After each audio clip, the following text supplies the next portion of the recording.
Please subscribe my channel and share. Thank you.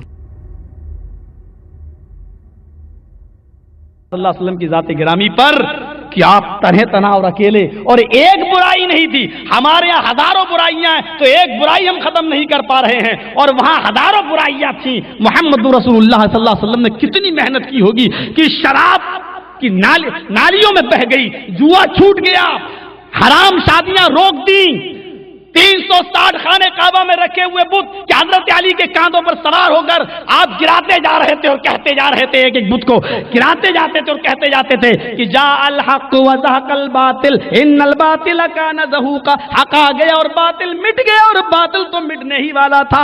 ایک ایک بت کو گراتے گئے، شرک کا خاتمہ ہو گیا.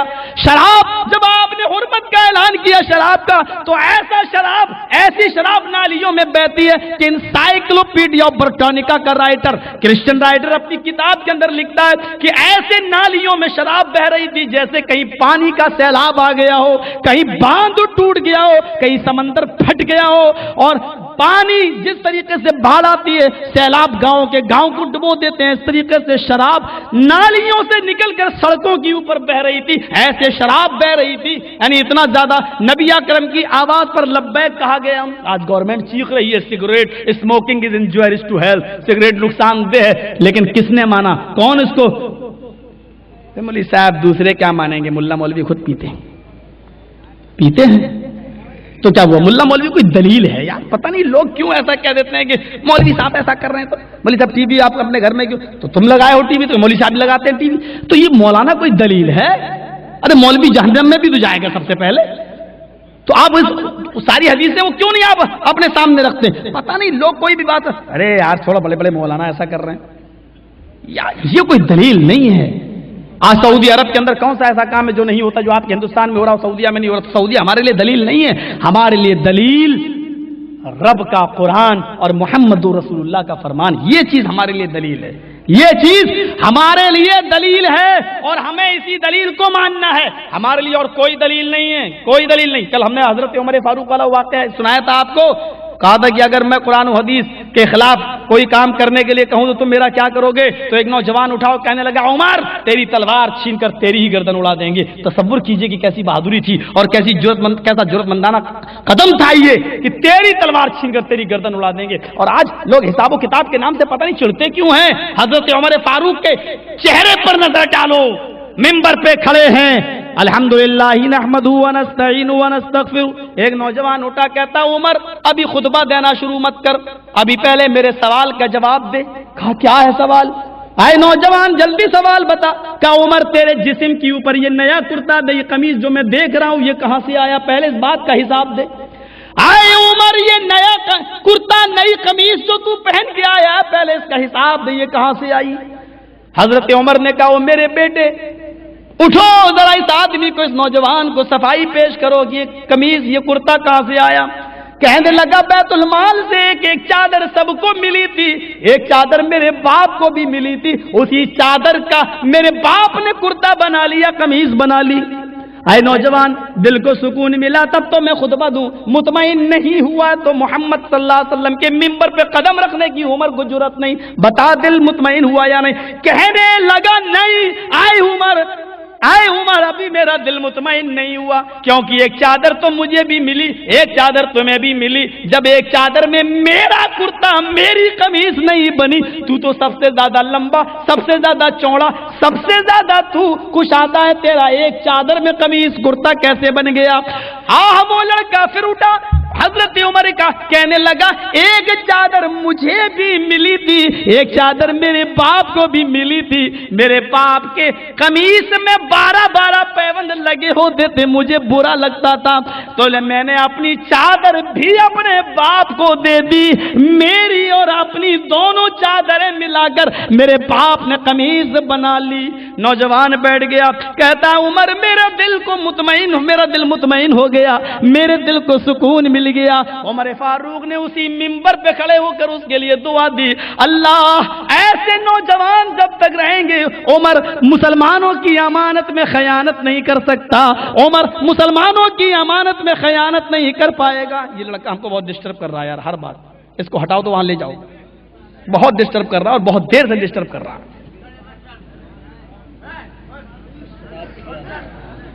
شراب پی کے پتہ نہیں ہمارے جلسے میں کیوں آ جاتا، پیا ہے تو اس کو باہر لے. اور بھائی میری نظر تو چاروں طرف جاتی ہے، اس کی طرف جاتی ہے تو ایسا لگتا ہے جیسے شوٹ کر رہا ہے مجھے.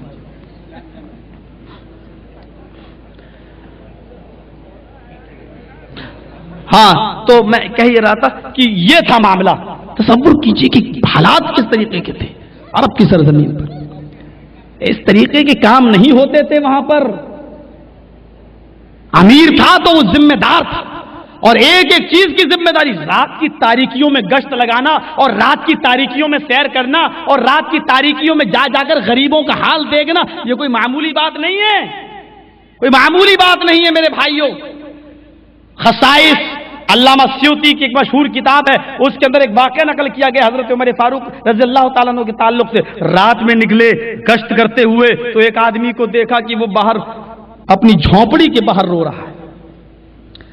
پوچھا کہ کیا بات ہے؟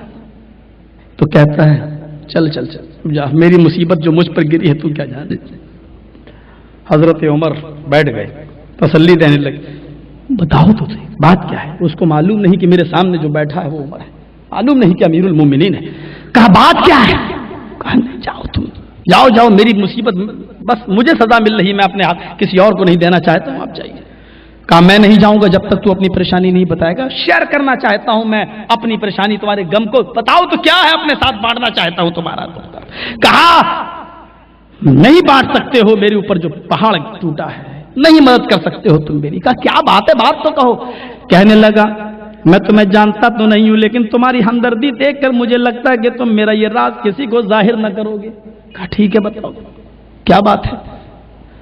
کہا کہ ایک بہادر سا ایک ہٹا گٹا نوجوان آدمی آتا ہے، ایک دن کے ناغے سے آتا ہے، مجھے کان پکڑ کے میری جھونپڑی سے مجھے باہر نکال دیتا ہے، اور اس کے بعد میں وہ میری خوبصورت بیوی کے ساتھ زنا کرتا ہے، زبردستی کرتا ہے، یہاں تک کہ وہ ایک دن کے ناغے سے آتا ہے اور میری بیوی کی عزت لوٹتا ہے. اور اس کا یہ معمول کئی دن سے برابر چلا آ رہا ہے. آج میں سوچ رہا ہوں کہ میں کیا کروں. سوچتا تو روزانہ ہوں لیکن میں کچھ کر نہیں سکتا کیونکہ وہ اتنا اٹا کٹا ہے کہ میں اس کو مار نہیں سکتا. حضرت عمر نے اس سے کہا یہ بتا اب وہ کب آئے گا؟ کہا کل کا دن چھوڑ کر وہ پرسوں آئے گا. کہا اس کا ٹائم کیا، آنے کا وقت کیا؟ کہا وہ لگ بھگ اسی وقت آتا ہے جس وقت میں آپ ہمارے پاس آئے ہیں. کہا دیکھو اس بات کو راز ہی میں رہنے دینا، کسی کو نہ کہنا، اور اپنی بیوی سے اتنا ضرور کہہ دینا کہ جب وہ شخص تمہارے پاس آئے تو اس سے یہ کہہ دینا کہ یہ چراغ جلا کر جو تم ہمارے ساتھ صحبت کرتے ہو، زنا کرتے ہو، یہ مجھے اچھا نہیں لگتا، چراغ بجھا دو اور اندھیرے میں یہ کام تم میرے ساتھ کرو، اور تمہاری بیوی کے پیار میں وہ آدمی وہی کرے گا جو تمہاری بیوی کہے گی، باقی کام میرے اوپر چھوڑ دو. کہا ٹھیک ہے، لیکن یاد رکھنا اپنی بیوی سے کہہ دینا کہ کھانا پکا ہوا تیار رہے، کھانا پکا کر تیار رکھنا، اور اس آدمی سے جب زنا کرنے کے قریب وہ آدمی جائے تو چراغ بجھا دینا. کہا ٹھیک. اب حضرت عمر فاروق چلے گئے. دوسرا دن چھوڑ کر تیسرے دن جب وہ آدمی آیا تو وقت کا خیال رکھتے ہوئے حضرت عمر فاروق پہلے سے پہنچے ہوئے تھے، چھپے ہوئے تھے، اور جیسے ہی آدمی آیا اس کو باہر کیا اور اس کی بیوی کے ساتھ زنا کرنے کے لیے چلا تو اس کی بیوی نے کہہ دیا کہ یہ چراغ بجھاؤ. چراغ بجھا دیا اس نے. چراغ کے بجھ گیا، اندھیرا ہی اندھیرا جھونپڑی میں ہوا اور وہ بالکل زنا پر آمادہ ہو گیا. جیسے ہی حضرت عمر اندر گئے اور کہا کون ہے یہ آدمی جو اس عورت کے ساتھ زنا کر رہا ہے؟ یہ سمجھا کہ اس عورت کا شوہر چلا آیا کمرے کے اندر. یہ بولا ارے اتنی جلدی کیوں آ گئے ہو، کیا بات ہے، ابھی میرا کام پورا نہیں ہوا، تم کہاں چلے آئے ہو، چلو جاؤ باہر جاؤ. حضرت عمر نے جب اس کی آواز سنی، ٹھیک اسی کی آواز کو اندازے کے مطابق پکڑا اور اس کے بال پکڑ کے اس کو کھینچا. کہتا کیا کر رہے ہو، کون ہے؟ بس اتنا کہا، فوراً گردن پہ تلوار ماری اور حضرت عمر فاروق کا ہاتھ کپاتا نہیں تھا، ایک ہی وار میں تلوار پڑتے ہی تن سے جدا ہو جاتی ہے اس کی گردن اور تڑپنے لگتی ہے. کہا محترمہ سے آئے میری بہن جلدی سے چراغ جلاؤ. چراغ جلایا گیا. جیسی مقتول کے اوپر نظر پڑی، حضرت عمر کی زبان سے لفظ نکلتا ہے الحمدللہ رب العالمین. میری بہن جلدی سے کھانا لگاؤ. کھانا کھایا، اب چلنے لگے. پوچھا اس آدمی نے کہ میری مدد کرنے والے تم ہو کون؟ ذرا یہ تو بتاؤ، میں تم سے کچھ سوال کرنا چاہتا ہوں. کہا کیا سوال؟ کہا پہلے تم مجھے اپنا نام بتاؤ، دوسرا سوال یہ ہے کہ یہ بتاؤ کہ تم نے چراغ بجھانے کے لیے کیوں کہا تھا؟ جبکہ روشنی میں جب تم اندر جاتے تو آسانی سے اس آدمی کو دیکھ سکتے تھے، لیکن اندھیرے میں تو تمہیں دقت بھی ہوئی ہوگی کہ تلوار کہیں مرد کی جگہ عورت کی گردن پہ نہ چل جائے، یہ خدشہ بھی تو ہوا ہوگا. تو چراغ بجھانے کے لیے کیوں کہا اور کھانا پکانے کے لیے کیوں کہا تھا؟ اور جب تم نے اس کا چہرہ دیکھا تو الحمدللہ رب العالمین کیوں کہا؟ حضرت عمر کہتے ہیں کہ میں نے چراغ بجھانے کے لیے اس لیے کہا تھا کہ جب تو نے مجھے اپنی درد بھری یہ داستان سنائی تو میرا کلیجہ اندر سے رونے لگا، میرا دل تڑپنے لگا. تیری مدد کرنے کے لیے میرے دل کے اندر پھونک اڑنے لگی. اور پھر میں نے سوچا کہیں ایسا نہیں کہ جب میں اس گھر کے اندر داخل ہوں اور چراغ جل رہا ہو اور اس کام کے اندر میرا کوئی قریبی رشتہ دار شامل نہ ہو، اور ایسا نہ ہو کہ چراغ جل رہا ہے اور کوئی رشتہ دار میرا تیری بیوی کے ساتھ زنا کر رہا ہوتا اور میری نظر اس کے اوپر پڑتی تو رشتہ داری کی کئی محبت میرے دل میں آ جاتی. کہیں ایسا بھی ہو سکتا تھا کہ رشتہ داری کی محبت کی بنیاد پر میں اس کو چھوڑ سکتا تھا. اس لیے میں نے چراغ بجھانے کے لیے کہا تھا تاکہ چراغ بجھا رہے مجھے شکل ہی نہیں دکھے گی تو مجھے قتل کرنے میں آسانی رہے گی. میں نے شکل دیکھی تو الحمدللہ میں نے اس لیے پڑھا کیونکہ جب میں نے اس کی شکل دیکھی تو اللہ کی میں نے تعریف حمد و ثنا بیان کی. اللہ یہ کٹنے والی گردن میں میرا کوئی رشتہ دار شامل نہیں. کھانا میں نے اس لیے مانگا ہے کہ جب سے تو نے مجھے اپنی یہ درد بھری داستان سنائی اسی وقت میں نے اپنے دل میں یہ طے کر لیا تھا عمر تیری دار حکومت میں، تیری سلطنت میں، تیرے زمانے میں ایک آدمی پریشان ہے، مجبور ہے اور تو کھا رہا ہے، تو پی رہا ہے. میں نے یہ تصور اپنے دل میں کر لیا تھا جب تک اس آدمی کو قتل نہیں کر دوں گا اس وقت تک کوئی کھانے کا لقمہ میں اپنے حلق کے نیچے نہیں اتاروں گا. میں بہت بھوکا تھا اس لیے میں نے کہا تھا کھانا بنا کے رکھنا، اور جب میں نے اس کی گردن کاٹ ڈالی تن سے جدا کر دی تو سب سے پہلے میں نے کھانا مانگا اس لیے کہ 2 دن سے میں بھوکا ہوں اور میں نے کھانے کے لقمے کو اپنے حلق کے نیچے نہیں اتارا. ہمدردی کی یہ مثالیں بھی ہیں. ہم نے کیا سیکھا ہے؟ المسلم من سلم المسلمون من لسانی و یدی. مسلمان وہ ہے کہ جس کے ہاتھ سے اور جس کی زبان سے دوسرے مسلمانوں کو تکلیف نہ پہنچے. ہم تو پھر بھی مسلمان ہیں، تکلیفیں دیتے چلے جا رہے ہیں، قرابت داری رشتہ داری سب توڑتے چلے جا رہے ہیں، پھر بھی ہم مسلمان ہیں. وہ واقعہ اٹھاؤ کہ ایک شخص ہجرت کر کے یہ لوگ مدینہ پہنچ رہے ہیں، مکے سے مدینہ. حضرت عمر فاروق کا غلام بھی اپنی بکری کو پانی پلانے کے لیے جا رہا ہے اور مہاجروں کا ایک شخص بھی، ایک مہاجر بھی اپنی بکری کو پانی پلانے جا رہا ہے. تالاب پہ جھگڑا ہو جاتا ہے.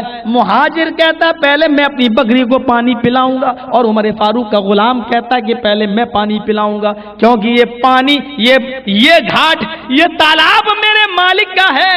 مہاجر کہتا پہلے میں آیا ہوں پانی میں پلاؤں گا. حضرت عمر فاروق کے غلام نے تھپڑوں سے مہاجر کے مار دیا.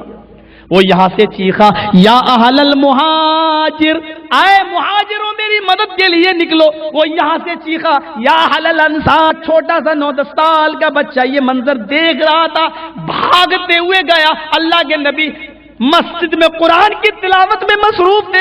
کہنے لگا یہ لڑکا اے اللہ کے نبی آپ قرآن پڑھ رہے ہیں. انصاریوں نے مہاجروں نے تلواریں نکال لیے، ایک دوسرے کی گردن مارنا چاہتا ہے. اے اللہ کے نبی جلدی کیجئے کہیں دیر نہ ہو جائے اور خون خرابہ نہ ہو جائے، معاملہ بہت آگے بڑھ چکا ہے. اللہ کے نبی صلی اللہ علیہ وسلم اٹھتے ہیں، تیزی کے ساتھ قدم بڑھاتے ہیں. وہ میرا نبی کبھی نماز کے لیے اتنی تیز نہ دوڑا جتنا ان لوگوں کو آپس میں ملانے کے لیے اور ان میں مصالحت پیدا کرانے کے لیے آپ دوڑے. حدیث کے الفاظ ہیں آپ گئے تو اتنی تیز گئے کہ آپ جس کاندھے پہ چادر اوڑے ہوئے تھے وہ چادر ایک کھوٹی سے ٹکرا جاتی ہے اور چادر آپ کے کندھے سے کھسک کر زمین کے اوپر گر جاتی ہے. یہ وہ چادر ہے جب میرا نبی اپنے کاندھوں پہ ڈال لیتا تو عرش والا بھی آئے محمد کے بجائے یا ایھا المزمل کہہ کر پکارتا ہے, آئے چادر اوڑھنے والے, آئے کمبل اوڑھنے والے. آج وہ چادر زمین کی اوپر گر گئی. بچے نے کہا, دوسرے ساتھیوں نے کہا اس چادر کو اٹھا لو, گر گئی. اور آپ بڑھتے جا رہے ہیں کہ چادر اٹھاؤں گا تو دیر ہو جائے گی. اتنی دیر میں ایک بھائی دوسرے بھائی کو قتل نہ کر دے, ایک مسلمان دوسرے مسلمان کو قتل نہ کر دے. آپ پڑھتے گئے, چادر بھی آپ نے نہیں اٹھائی. وہ بچہ چادر اپنے ہاتھ میں لے کے جا رہا ہے. اللہ کے نبی چشمے زدن میں فوراً پہنچ جاتے ہیں اور انصار و مہاجروں کے بالکل بیچوں بیچ میں کھڑے ہو جاتے ہیں.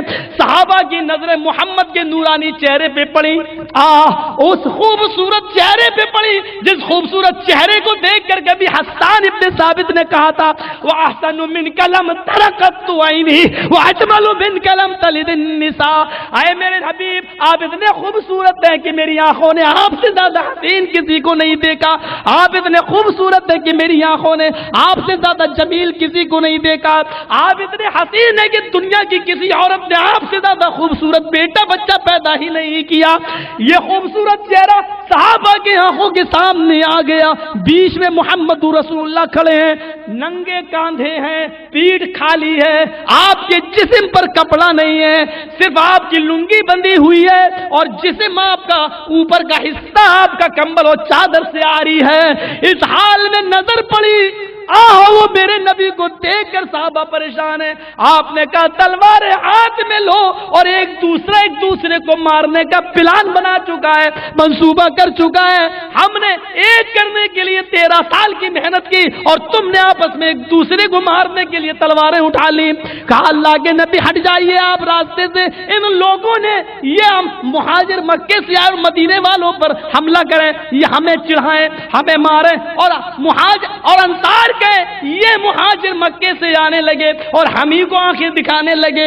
اے اللہ کے نبی آپ ہٹ جائیے راستے سے. آپ نے کہا ہٹ جاؤں گا, تم ایک دوسرے کو مارو, اٹھاؤ تلواریں. اے انصاریوں مارو مکے والوں کو, مہاجروں کو. اے مہاجر اٹھاؤ مارو ان انصاریوں کو, ان مدینے کے لوگوں کو. لیکن یاد رکھنا کوئی تلوار اس وقت تک نہیں چلے گی, سب سے پہلے تمہاری تلوار پہلے محمد کی گردن پہ چلے گی.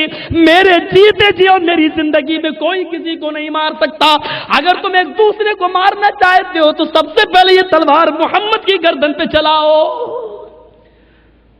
جب نبی کا نام آیا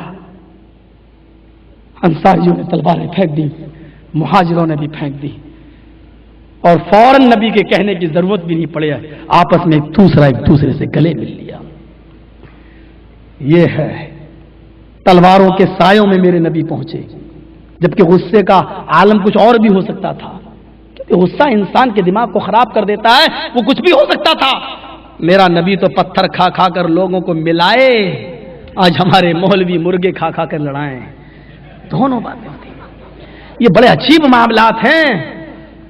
میرا نبی تو لوگوں کو پتھر کھا کھا کر تلواریں اور اپنے آپ کو تلواروں کے سایوں میں پیش کر کے لوگوں کو ملائے, اور ہمارے مولوی ہائے ہائے جلسوں کا حال بھی اللہ رحم کرے. آپ نے یہ عزت ہوتی ہے, ہر آدمی چاہتا ہے عزت ہو. آپ ذرا بہار بنگال میں جائیے اور آپ دیکھیے, اگر اچھا کھانا آپ نے نہیں دیا مولوی کو تقریر میں, جلسے میں, تو آئندہ سال آپ اس سے ڈیٹ لے کے دیکھ لیجیے, دلیل دے گا مہمانوں کی عزت کرنا تم کو نہیں آتی. اللہ کے نبی نے فرمایا مہمان کی عزت کرو, مہمان کو سب دلیل دے گا وہ قرآن حدیث سے.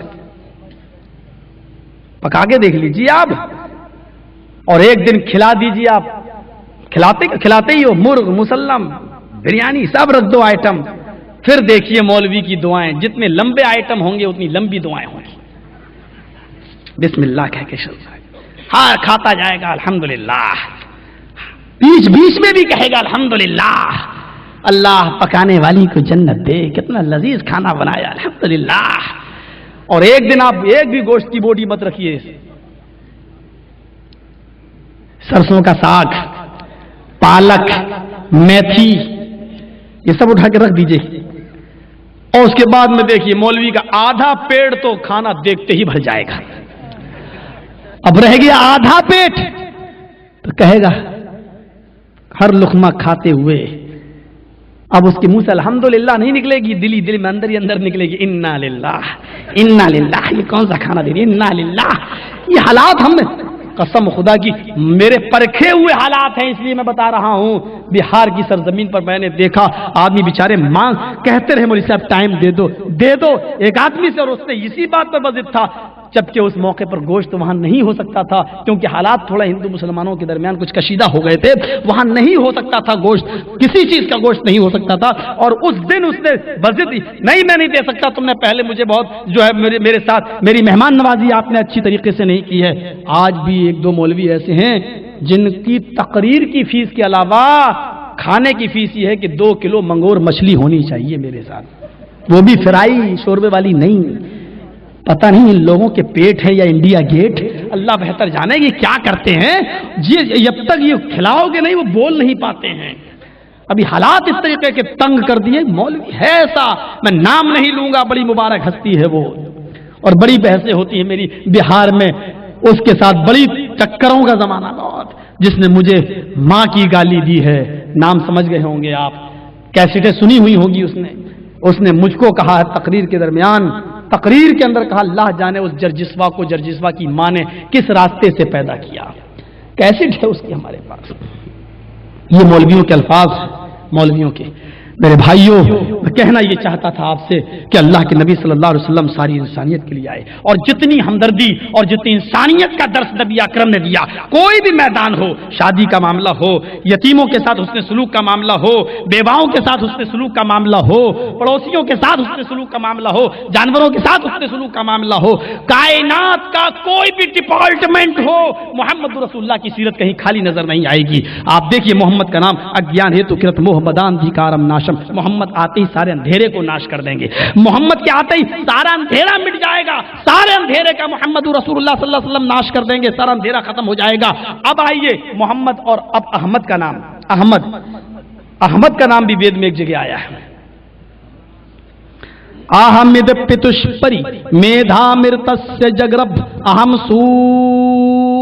سوریواجنی۔ احمد نے کہا، اللہ کے رسول کا نام ہے، احمد نے کہا احمد پتشپری میدھا مرتسیہ جگرب، احمد نے کہا کیا کہا؟ میں اپنے رب سے، احمد نے اپنے رب سے کہا کہ میں نے سب سے پہلے قربانی دی اور میں سورج کی طرح ہو رہا ہوں، میں نے سب سے پہلے قربانی دی اور میں سورج کی طرح ہو رہا ہوں۔ سورج کی طرح کا مطلب یہ ہے کہ جس طرح سورج نکلتا ہے اس کی نظر میں ہندو مسلم سکھ عیسائی کچھ نہیں، وہ سب کے گھروں کی اپنی گرمی سے سب کو فائدہ پہنچاتا ہے، اسی طریقے سے میں سورج کی طرح، یعنی میں جو تعلیم لے کے جا رہا ہوں وہ تعلیم ساری انسانیت کے لیے لے کے جا رہا ہوں، میں سب کے لیے لے کے جا رہا ہوں، میں ہر گھر میں جیوتی جلانے کے لیے، اسلام کا پرچار کرنے کے لیے اسلام کی دعوت لے کر جا رہا ہوں، میں سورج کی طرح ہو رہا ہوں۔ پھر اس راستے میں جو حالات آئے نبی اکرم صلی اللہ علیہ وسلم کے سامنے، وہ آپ اندازہ لگا سکتے ہیں کہ کیسے کیسے حالات آئے، کیسے کیسے کہ آپ نے جب دعوت و تبلیغ شروع کی، حضرت فاطمہ کی عمر 4 سال کی ہے، 4 سال کی۔ زاد المعاد میں علامہ ابن قیم نے 5 سال بھی نقل کیا ہے، حضرت فاطمہ کی عمر ہے 5 سال کی، 5 سال کی، اور چھوٹی سی بچی ہے، اور کسی نے کہا کہ تیرے باپ کو اے فاطمہ مکے کی اوقات کے بازار میں اتنا مارا ہے کافروں نے، اتنا مارا ہے کہ تیرا باپ مکے کی اوقات بازار کے اندر بے ہوش پڑا ہوا ہے۔ حضرت فاطمہ نے جب یہ سنا کہ میرے باپ کو اتنا مارا، 5 سال کی بچی ہیں، دوڑتی ہوئی جاتی ہیں، دوڑتی ہوئی، میری مائیں میری بہنیں اگر ان کے کانوں میں آواز جا رہی ہے تو ذرا اس واقعے کو غور سے سنیں۔ 5 سال کی بچی دوڑتی ہوئی گئی اور اپنے باپ کو اوقاز بازار کے اندر دیکھا کہ وہ واقعی بے ہوش ہے، پیشانی پھٹی پڑی ہے، خون پیشانی پر جم گیا ہے۔ حضرت فاطمہ نے اپنی اوڑھنی اتاری اور اپنی اوڑھنی سے اپنے باپ کے خون کو صاف کرتی جا رہی ہے، اپنے باپ کے خون کو۔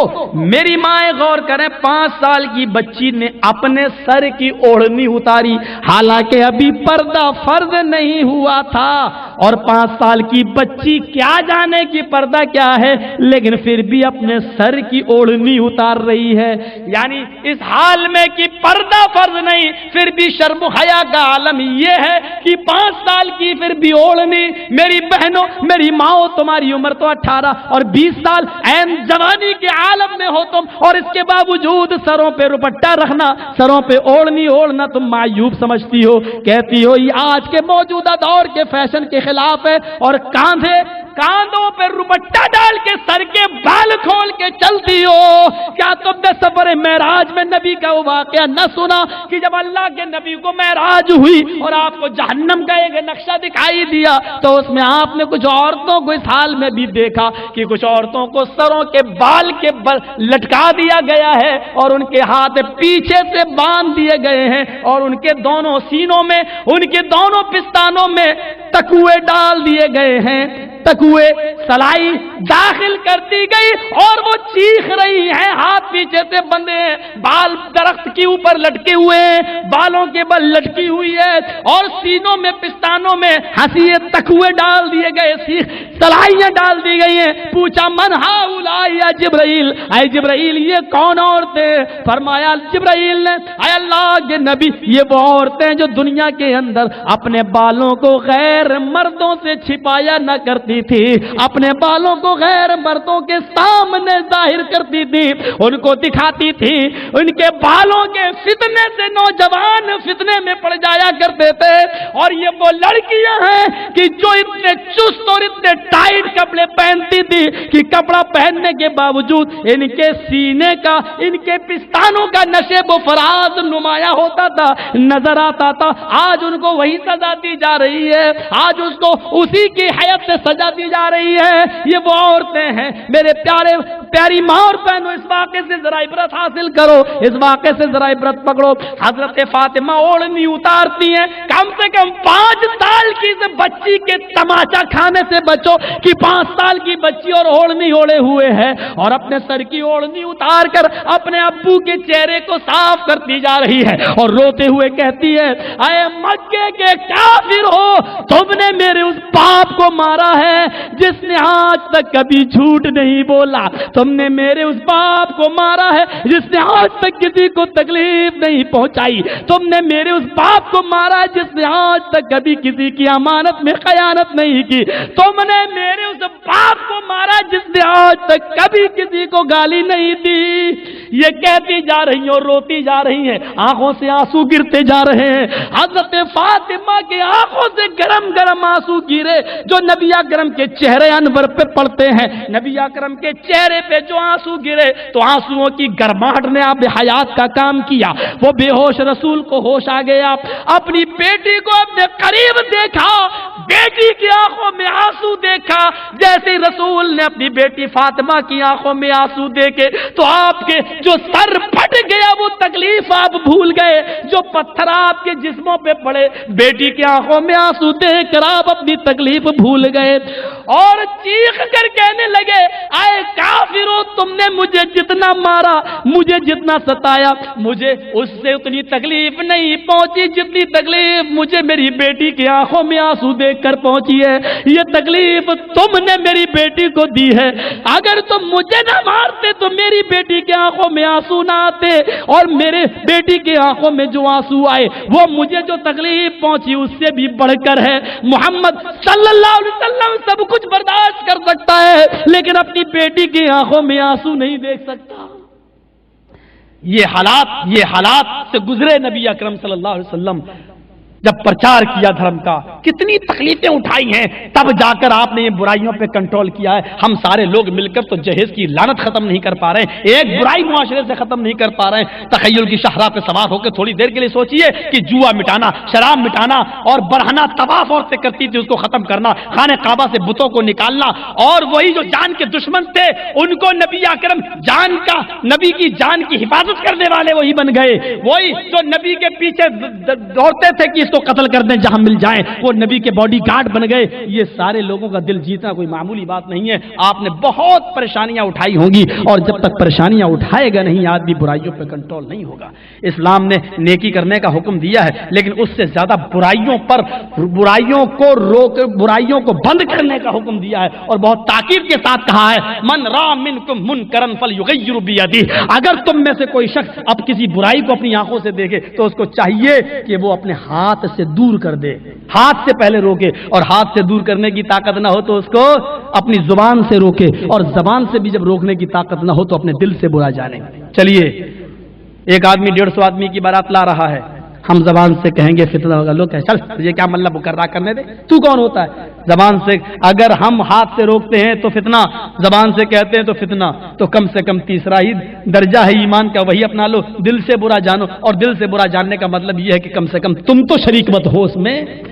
ہم تیسرا درجہ بھی نہیں رکھتے، ذالک اضعف الایمان، یہ سب سے کمزور ایمان ہے، لیکن سب سے کمزور ایمان بھی آج ہمارے پاس نہیں ہے، وہ تیسرا ایمان کا تھرڈ گریڈ کا وہ ایمان بھی آج ہمارے پاس نہیں ہے، اور پھر بھی ہم دعویٰ ہے کہ ہم محب رسول ہیں، ہم اللہ کے رسول سے محبت کے دعوے دار ہیں۔ تصور کیجئے کہ ہم کہہ دینا بہت آسان ہے، بہت آسان ہے کہہ دینا۔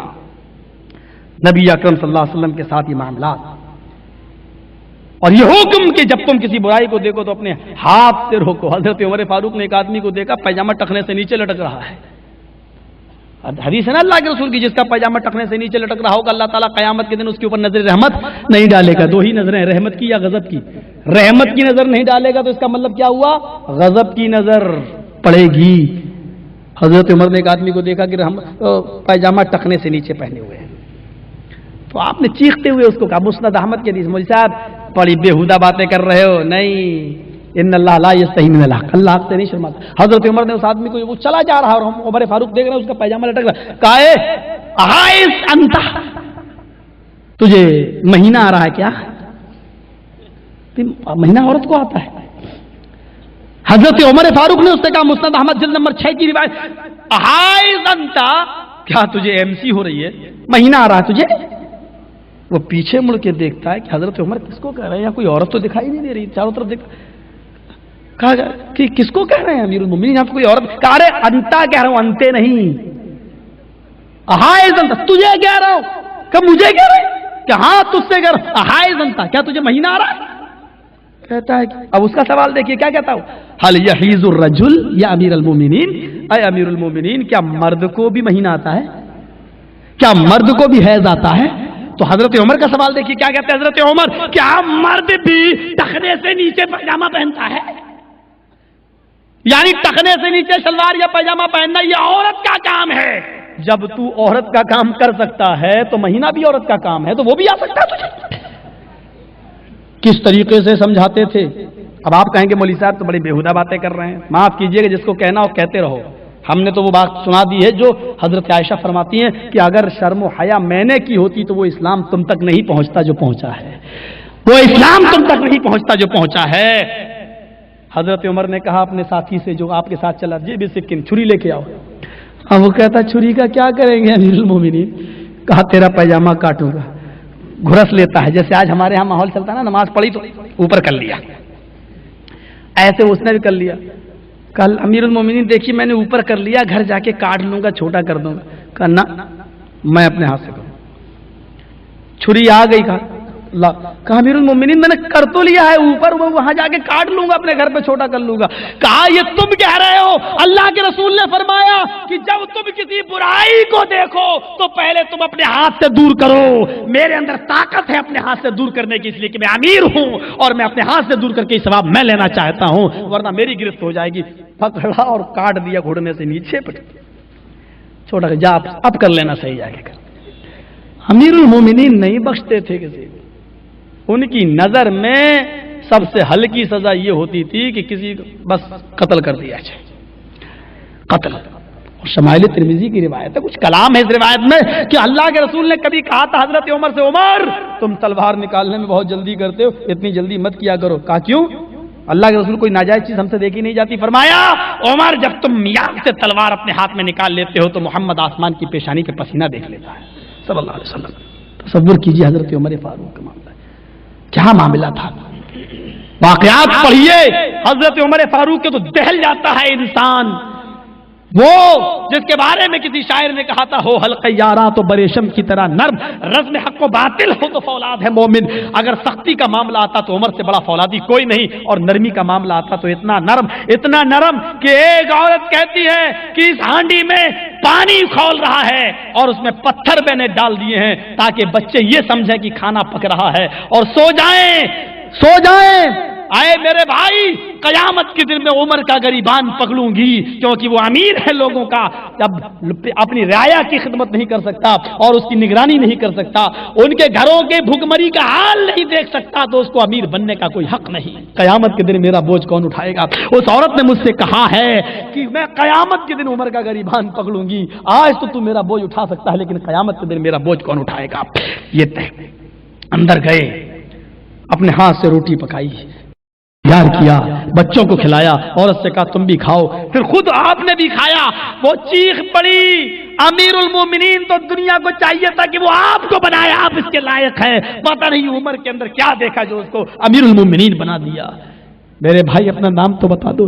عمر فاروق کی آنکھوں میں آنسو آ جاتے ہیں، کہتے ہیں میری بہن میں ہی لوگوں کا امیر المومنین ہوں اور آج تو نے میری آنکھیں کھول دی ہیں۔ ہاں یہ میرا کام ہے کہ میں لوگوں کی ذمہ داری کو دیکھوں، ہاں یہ میرا کام ہے کہ میں رعایا اور پبلک کا حال جانوں۔ یہی وہ عمر ہیں کہ جن کے بارے میں طفیل دوسی ایک رات میں چھپ کر معائنہ کر رہے ہیں کہ دیکھیں عمر رات میں کہاں جاتا، یہ عمر رات کی تاریکی میں کہاں جاتا، چھپے ہوئے ان کو شک تھا کہ عمر پتہ نہیں رات کے اندھیرے میں کہاں جاتا ہے۔ رات کے اندر حضرت عمر چلے جا رہے ہیں اور طفیل دوسی ایک درخت کی آڑ سے یہ منظر دیکھتے جاتے ہیں، بیابان جنگل آ جاتا ہے۔ اللہ، اس جنگل کے اندر عمر کیا کرتا ہے؟ ایک جھونپڑی دیکھی، اس جھونپڑی کے اندر حضرت عمر گھس گئے۔ طفیل کہتے ہیں اللہ، اس جھونپڑی میں نہ جانے کیا معاملہ ہے کہ جو عمر گھس گئے۔ جب عمر تھوڑی دیر کے بعد وہاں سے نکل کے گئے تو یہ طفیل اس جھونپڑی میں گھس جاتے ہیں کہ دیکھیں عمر یہاں کیوں گئے۔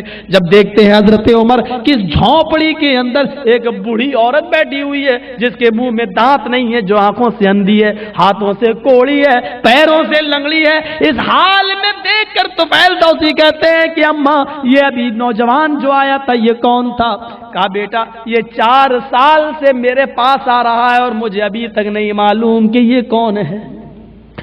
کہا ماں یہ کیا کرتا ہے؟ کہا بیٹا یہ یہاں آتا ہے تو میں اندھی ہوں، نابینا ہوں، آنکھوں اور میرے دانت نہیں ہے، ہاتھوں سے کوڑی ہوں، پیروں سے لنگڑی ہوں، میں اڑنے بیٹھنے کی طاقت نہیں رکھتی ہوں۔ یہ آتا ہے میں اسی بستر پہ پیشاب و پائخانہ کر لیتی ہوں۔ یہ لڑکا جو آتا ہے جو 4 سال سے آ رہا ہے، اس کا سب سے پہلا کام یہ ہوتا ہے کہ سب سے پہلے اپنے ہاتھ سے میری گندگی کو صاف کرتا ہے، میرا پیشاب و پائخانہ اپنے ہاتھوں سے صاف کرتا ہے اور اس کے بعد میں اپنے ہاتھ سے کھانا بناتا ہے۔ پھر میرے دانت نہیں ہے، پہلے خود منہ سے چباتا ہے پھر میرے منہ میں ڈال دیتا ہے اور میں اس طریقے سے کھا کھا کر اپنا پیٹ بھر لیتی ہوں۔ میں اس کو دعا دیتی ہوں اور اس کے بعد میں یہ چلا جاتا ہے۔ یہ 4 سال سے میری خدمت میں لگا ہے۔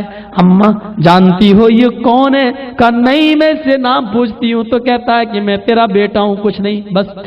کہا ماں یہ امیر المومنین ہے، یہ خلیفۃ المسلمین ہے، یہ حضرت عمر فاروق ہیں جو 4 سال سے تیرے پاس آ رہے ہیں۔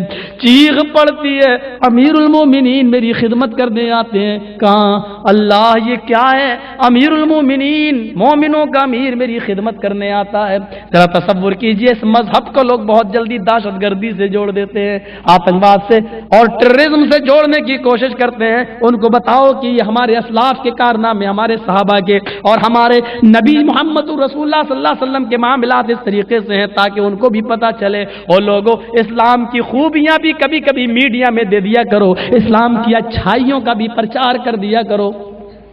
یہ تو بہت جلدی دے دیتے ہیں کہ ہاں وہ عورت کو کپڑا پہننے کی اجازت نہیں دی، جتنا زیادہ رسوا آج اسلام کو عورت کے معاملے میں کیا جاتا ہے کسی اور کے معاملے میں نہیں. اور ہوتا یہ ہے کہ کبھی کبھی کچھ، جیسے کل وہ ایک واقعہ میں سنا رہا تھا آپ کو، وہیں سے موقع ملتے ہیں میڈیا والوں کو. جیسے کل وہ ایک واقعہ سنا تھا دل گولا والا، وہ خواب میں اس نے کہہ دیا تھا، بیوی پیشاب کر کے آئی، لیٹنے چلی تو شوہر خواب میں کہنے لگا طلاق طلاق طلاق. اس کی بیوی کہتے ہیں کیا کر رہے ہو، یہ کیا کر رہے ہو تم، کیا ہے تم مجھے جگا رہی ہے، کیا ہے؟ کہہ رہے تم طلاق طلاق طلاق کیوں کہہ رہے ہو؟ مجھے تو نہیں معلوم، میں نے کب کہا؟ کہہ رہے سوتے ابھی تو بڑبڑائے ہو، کہ چپ چاپ سو جا، میں نے نہیں کہا. اب اس نے اپنی سہیلی سے کہی، اس نے دوسری سے کہی، بات دھیرے دھیرے کٹھ ملا تک پہنچ گئی مسجد. اور جب مسجد کے کٹھ ملا تک پہنچی تو مسجد کا کٹھ ملا کہتا طلاق ہو گئی. معاملہ دوسری جگہ پہنچا. اس آدمی کو بلایا گیا، تو نے طلاق دی؟ اس آدمی نے کہا مجھے نہیں معلوم ہے، مجھے ہوش ہی نہیں ہے. اس کی بیوی سے پوچھا تو نے طلاق سنی؟ اس نے کہا ہاں طلاق طلاق طلاق کہہ رہا تھا لیکن یہ میں نے سنا ہے. آدمی سے پوچھا تو نے دی؟ کہتا ہمیں معلوم ہی نہیں ہے. مولوی کہتا ہے نہیں اس نے دی ہے، اگر دی نہ ہوتی تو اس نے سنا کیسے ہوتا؟ اس نے سنا ہے، اس کا مطلب اس نے دی، ہو گئی طلاق. اب کیا کراؤ؟ حلالہ. اگر بیوی بنانا ہے تو کیا کراؤ؟ حلالہ. حلالہ جانتے کیا ہوتا ہے؟ کرائے کا ساڑ تیار کیا جاتا ہے، ایک رات کے لیے تو اس کے پاس چلی جا اور صبح ہو کے وہ طلاق دے دے گا، پہلے ہی سمجھوتا ہو جاتا ہے. ہر عورت کو، میری ماں بہنیں اگر یہاں آ رہی ہیں تو سن لیں، ہر عورت کو میرے اٹاوا کی اس عورت کی طرح ہو جانا چاہیے. وہاں ایک مولوی آیا تھا جس نے فتویٰ دے دیا تھا جو مولوی جرجیز کی تقریر سنتا ہے اس سب کے نکاح ٹوٹ گئے. ایک اہل حدیث کی شادی ہو گئی تھی لڑکی کی، کسی، اب نام نہیں لوں گا، کسی دوسرے کے یہاں. اب وہ کہتا مولوی صاحب میں نے تو تقریر سنی تھی مولانا جرجیز کی، کہتے کہا ٹوٹ گیا تیرا، اب تو حلالہ کرا. بولا حلالہ کیا ہوتا ہے؟ کہ اپنے دوست یا کسی سے اپنے بیوی کی شادی کر دے ایک رات کے لیے، پھر وہ طلاق دے دے گا دوسرے دن، پھر عدت گزار کے تو شادی کر. کہا مولوی صاحب یہ تو بہت غلط بات ہے. کہا نہیں یہی کرنا پڑے گا، تبھی تیری بیوی تیرے لیے حلال ہوگی، ورنہ بچے جتنے بھی پیدا ہوں گے سب حرامی بچے پیدا ہوں گے. تو کس سے طلاق حلالہ کرایا جائے؟ بہت دیر تک غور کرتا رہا تو مولانا صاحب کیا کہتے ہیں، اگر کسی صحیح آدمی پر اعتبار نہ ہو تو میرے ساتھ کروا دیجیے نا. اب وہ اپنی بیوی کے پاس گیا، کہتا ہے یہ تیرا حلالہ ہوگا. میری بیوی بولی، اس کی بیوی کیا میرا حلالہ کیوں ہوگا؟ حلالہ کیا ہوتا ہے؟ کہا کہ وہ مولانا جرجیز کی میں نے تقریر سن لی تو نکاح ٹوٹ گیا. میرے مولانا بولے جس نے بھابی مولوی کی تقریر سنی جرجیز کی اس کا نکاح ٹوٹ گیا، تو میں نے سنی تھی میرا نکاح ٹوٹ گیا اس لیے تمہیں حلالہ کرنا پڑے گا. کہا کیسا حلالہ؟ کہا تمہیں دوسرے کے ساتھ شادی کرنا پڑے گی ایک رات کے لیے اور پھر دوسرے دن وہ طلاق دے دے گا. وہ کہتی کیسا مرد ہے تو، شرم نہیں آتی؟ بیوی جیتے جی اپنے شوہر کا چہرہ دیکھتی ہے اور اپنی زندگی میں شوہر کے چہرے کے بعد قبر کی مٹی دیکھنا پسند کر لیتی ہے، لیکن پرائے مرد کا چہرہ دیکھنا پسند نہیں کرتی. کہتا ہے زیادہ منطق ہانکنے کی کوشش مت کر، تو میرے اوپر اب حرام ہو چکی ہے، تجھے شادی کرنا پڑے گی. مولانا صاحب آ رہے ہیں، ان کے ساتھ تیرا نکاح ہوگا. مولانا صاحب بھی چلے آئے. کہا میں صبح طلاق دے دوں گا، آپ بے فکر رہیے. اب وہ عورت، ارے اہل حدیث کی بیٹی تھی، کوئی معمولی تھوڑی ہے. اہل حدیثوں کے ہاں تو بکریاں بھی آدھی مولون ہوتی ہیں. کہتی ہے مولانا صاحب آپ کے ساتھ نکاح تو میں کر لوں گی، لیکن ایک بات بتائیے کہ آپ نے تقریر میں کیا کہا تھا، میرا نکاح کیوں ٹوٹا یہ بتائیے آپ. کہا کہ وہ ہے جو کسی اہل حدیث مولوی کی جس کی تقریر جو سن لیتا ہے اس کا نکاح ٹوٹ جاتا ہے. کہا مولوی صاحب ایک بات بتائیے کہ نکاح تقریر کس نے سنی؟ کہا کہ تیرے شوہر نے. تو کہا پھر نکاح میرا کیوں ٹوٹا؟ جس نے سنی اس کا ہی تو نکاح ٹوٹا. میں تو اپنے گھر میں تھی، میرا نکاح تو نہیں ٹوٹا ہے. مجھے آپ کیوں بھیج رہے ہیں دوسرے کے پاس، یا میرے ساتھ آپ کیوں حلالہ کرنا چاہتے ہیں؟ کہا نہیں بھائی نکاح میں تو تم ہی بندی ہو. کہا بندی میں ہوں، لیکن جس نے تقریر سنی اس کا نکاح نہ ٹوٹا. میں نے تو نہیں سنی تھی، میں تو گھر پہ تھی، مجھے تو اجازت ہی نہیں تھی گھر سے باہر نکلنے کی. کہا نہیں تو حلالہ تم ہی کرنا پڑے گا. کہا سنو، شوہر سے کہا اے تقریر کس نے سنی؟ بولا میں نے. غلطی کس کی تھی؟ بولا میری. کہا نکاح کس کا ٹوٹا؟ بولا میرا. کہا تو تو ہی حلالہ کر، میں نہیں جاؤں گی حلالہ کرانے. برجستہ بولی تو ہی حلالہ کر، میں نہیں جاؤں گی حلالہ کرنے. نکاح تقریر تو سن رہا ہے، غلطی تو کر رہا ہے، نکاح تیرا ٹوٹ رہا ہے، تو میں کیوں حلالہ کراؤں؟ تو جا حلالہ کرا. کہتی میں کس سے کروں؟ وہ کہتی ہے اسی مولوی سے کر لے، میرا کرا رہا تو اس کے ساتھ. ہر میری ماں اور بہن کو میں کسی پر کچھ نہیں کہہ رہا ہوں، لیکن میری ماؤں کو، میری بہنوں کو، میری بیٹیوں کو اس طریقے سے ان کی عزت و ناموس کو تار تار نہ کرو. تمہیں نہیں معلوم کہ ایک عورت جیتے جی زندگی میں اپنے شوہر کے بعد قبر کی مٹی دیکھنا پسند کرتی ہے، قبر کا چہرہ اور قبر کے آغوش میں جانا پسند کرتی ہے، پرائے مرد کا چہرہ دیکھنا نہیں. کم سے کم للہ میں تمہیں اللہ کا واسطہ دیتا ہوں، کم سے کم ان ماؤں اور ان بہن اور بیٹیوں کی عزت و عصمتوں سے کھیل کر تم میڈیا والوں کو موقع مت دو کہ اسلام کے اندر عورت کو اتنا رسوا کیا گیا ہے، ان کی عزت کے ساتھ اس طرح کھلواڑ کیا گیا ہے. اتنا میڈیا والوں کو موقع مت دو. اسلام کے گائیڈ محمد رسول اللہ نے عورت کو بہت بڑا مقام دیا ہے، عورت کو بہت بڑا درجہ دیا ہے. ہندو دھرم کے اندر عورت کو برائی کی جڑ کہا گیا ہے. ہندو دھرم کے اندر کہا گیا ہے کہ آشو کو ہیوتی ہی نے جنت سے نکلوایا. جب بھی دنیا میں کوئی گناہ کوئی مرد کرتا ہے تو اس کا پہلا گناہ، پہلا اس کا عذاب عورت کو پڑتا ہے، اس لیے کہ حوا ہی نے آدم سے وہ پھل کھلوایا تھا جس کو منع کیا تھا، لہذا عورت تمام برائیوں کی جڑ ہے.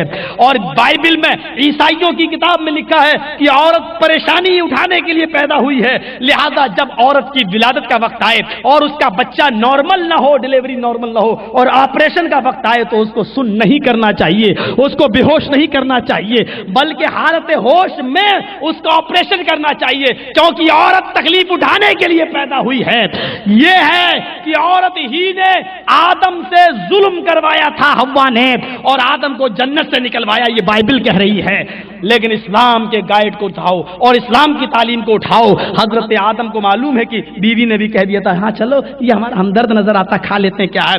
حوا نے کہا تھا ٹھیک ہے، لیکن جب وہ پھل کھایا دونوں کے کپڑے جنتی لباس اتر گیا اور بھیج دیا گیا. حضرت آدم سری لنکا میں اور حضرت حوا جدہ میں. لیکن آدم علیہ السلام نے جب دعا مانگی تو یہ نہیں کہا تھا کہ اے اللہ میرا قصور نہیں ہے، مجھے تو میری بیوی وہاں تک لے گئی ہے، یہ نہیں کہا تھا.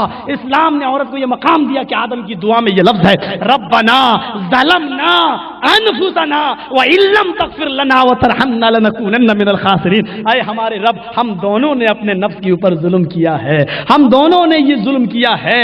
ظلمنا انفسنا وان لم تغفر لنا، اور اگر تو نے ہم دونوں کی مغفرت نہ کی، وترحمنا، اور ہم دونوں پر رحم نہ کیا، لنكونن من الخاسرین، تو ہم نقصان اٹھانے والوں میں سے ہو جائیں گے، ہم گھاٹا اٹھانے والوں میں سے ہو جائیں گے. حضرت آدم علیہ السلام نے اپنی بیوی کا نام نہیں لیا، اور اسلام نے یہ نہیں کہا کہ جب بھی مرد کوئی گناہ کرتا ہے تو اس کا پہلا عذاب عورت کو پڑتا ہے، اسلام نے نہیں کہا. اس کے باوجود اسلام نے عورت کو حیثیت دی. ماں ہونے کی حیثیت سے دیکھ لو، بہن ہونے کی حیثیت سے دیکھ لو، بیٹی ہونے کی حیثیت سے دیکھ لو. اسلام ارے عورت کی 3-4 حیثیتیں ہوتی نہیں، عورت ماں ہوتی، بیوی ہوتی، بیٹی ہوتی، بہن ہوتی. اگر وہ بیوی ہے تو اسلام کا حکم یہ ہے جو تم کھاؤ وہ اپنی بیوی کو کھلاؤ، جو تم پہنو وہ اپنی بیوی کو پہناؤ. خبردار کوئی شخص اپنی بیوی کے گال پہ کبھی تھپڑ نہ مارے. کبھی اللہ کے رسول اس طریقے سے کہہ رہے ہیں کہ دیکھو عورت کو اللہ نے پسلی سے پیدا کیا ہے، پسلی ٹیڑھی ہوتی ہے، اس کو سیدھا کرو گے تو ٹوٹ جائے گی. عورت کو اگر تم سیدھا کرنا چاہو گے تو وہ ٹوٹ جائے گی، اور اس کا ٹوٹنا طلاق ہے. یعنی فطری چیز ہے کہ عورت کی یہ خوبی اگر تمہیں ناپسند ہے تو دوسری خوبی اس کو ضرور پسند آئے گی. عورت کی کچھ باتیں نظر انداز کرنا چاہیے. حضرت عمر فاروق کے پاس ایک شخص آیا شکایت لے کر. حضرت عمر اندر بیٹھے ہوئے ہیں، یہ باہر بیٹھ گئے. تھوڑی دیر کے بعد اندر سے شور ہوتا ہے، حضرت عمر فاروق کی بیوی ان کو ڈانٹ رہی ہیں. عمر فاروق کی بیوی عمر فاروق کو ڈانٹ رہی ہیں. یہ آدمی اٹھا اور چلنے لگا. اب حضرت عمر نکل کے آئے، اس کو دیکھا، کہاں جا رہے ہو؟ تم تو ہم سے ملنے آئے تھے، ادھر آؤ. کہا نہیں اب نہیں ملنا ہے. کہا ادھر آؤ، ادھر آؤ. کہاں جا رہے ہو؟ تم تو ہم سے ملنے آئے تھے. کہا نہیں اب نہیں ملنا ہے، اب جا رہا ہوں میں. کہا بات کیا ہے؟ کہا میں تو آیا تھا اپنی بیوی کی شکایت لے کر کہ میری بیوی بہت تنگ کرتی ہے، لیکن ابھی میں نے سنا ہے کہ آپ کو خود آپ کی بیوی تنگ کر رہی ہے اور ڈانٹ رہی ہے. جب آپ کو اپنی بیوی کا آپ کے پاس علاج نہیں ہے تو میرا آپ کیا علاج کریں گے؟ مجھے جا رہا ہوں. حضرت عمر فاروق نے کہا دیکھو تو میں اللہ کے رسول کی وہ حدیث سناتا ہوں. اللہ کے نبی نے فرمایا کہ عورت فطری طور پر کچھ ناقص ہوتی ہے، کمزور ہوتی ہے، اور وہ پسلی سے پیدا، پسلی ٹیڑھی ہوتی ہے، اس کو سیدھا کرو گے ٹوٹ. اگر تم اس کو بالکل سدھارو گے تو ٹوٹ جائے گی، اور ٹوٹنا طلاق ہے. دیکھو تو صحیح